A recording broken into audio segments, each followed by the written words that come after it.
You've mentioned the mind a few times here tonight, and we definitely talked about it on the phone. At a certain point, talent really evens out, and there's really not much that separates one player from the next.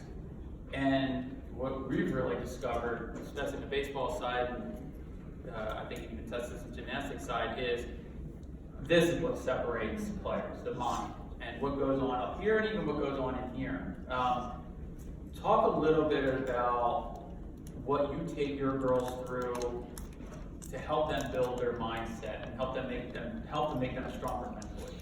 Yeah.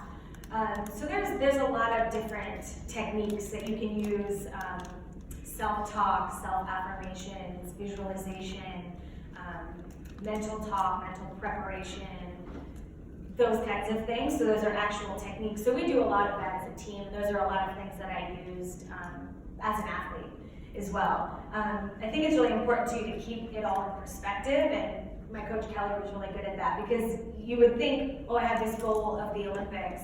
I never wanted to quit. Of course I did, right? Of course I give it all up. I had those days where I just had enough, or I couldn't get a skill and I just thought I wasn't good enough, or something like that.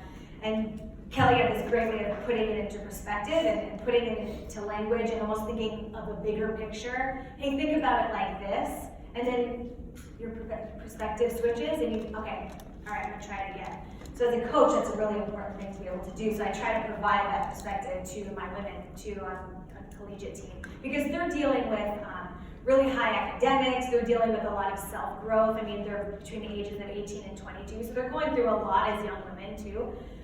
So as a coach, that's part of what I do, is I need to kind of nurture them as young women and as athletes, and it's dual. So as a coach, you have to do both, but keeping that perspective in mind for sure, and really honing into those techniques, those mental techniques. And the thing, you guys know, I'm sure you condition and you run a lot of drills and you do all those things. You're athletes, right?